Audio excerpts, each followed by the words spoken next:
All countries rely on nature for social and economical development. Healthy biodiversity and ecosystems are paramount in providing water, fuel, building materials and medicines. Development is grounded on the use of natural resources. It is grounded on the existence of healthy ecosystems and ecosystem services. So conserving those basic things is absolutely critical for attaining development. For most people around the world, natural resources are at the core of sustained livelihoods and economies. A better management and conservation of nature will contribute to the reduction of poverty and the promotion of human well-being. With developing countries, it's even more critical actually to do the nature conservation, to protect those biodiversity, ecosystem and ecosystem services, as I said, because a lot of people depend on them. So if, for example, I take a case which I know very well because I lived there for a number of years, which is Central Africa, the forest of the Congo Basin. You have big communities, up to 60 million people who live in those forests or close to those forests. If you take away the services that they derive from those forests, those people will have no livelihood whatsoever. So it's absolutely critical to conserve those ecosystems because it's the means of existence of those societies. The depletion of ecosystems is having a drastic effect on poorer communities. 60% of key ecosystems have been degraded or are used unsustainably, subjecting them to risk. IUCN is committed to sustainable human development, eradication of poverty and environmental sustainability. The link between poverty and conservation is undeniable.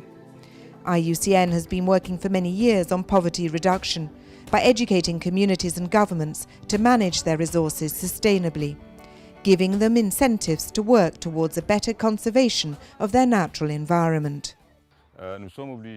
We must work with farmers to learn from them best practices to survive droughts or floods. For example, how they preserve waters and soils.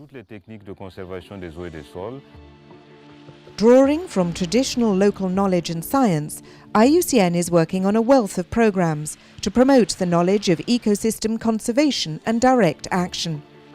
Encouraging a dialogue and collaborative management involving people at various levels and from different sectors will ensure that everyone is implicated in identifying problems and solutions and implementing them, boosting social security through sustainable management of ecosystems. When a decision is made, there is proper participation of everybody who is concerned about that decision, that the decision is made in a way that will not impact on those who are vulnerable or are in a marginal situation, and that the decision will really be of benefit, not just for people who need products from natural resources and for ecosystem goods and services, but also that these decisions are sustainable and they do not compromise the right of the future generations also to have access to those goods and services of nature.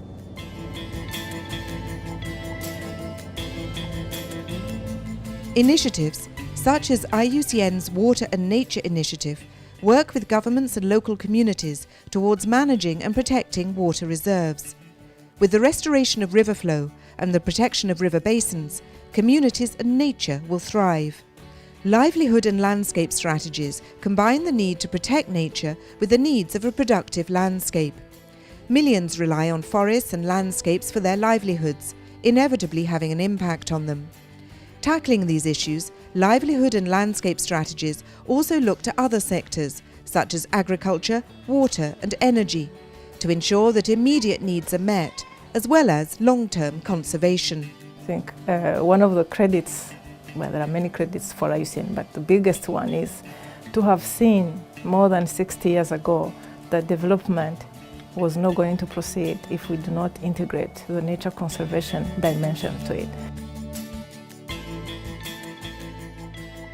Nature Plus is sustainable development for all.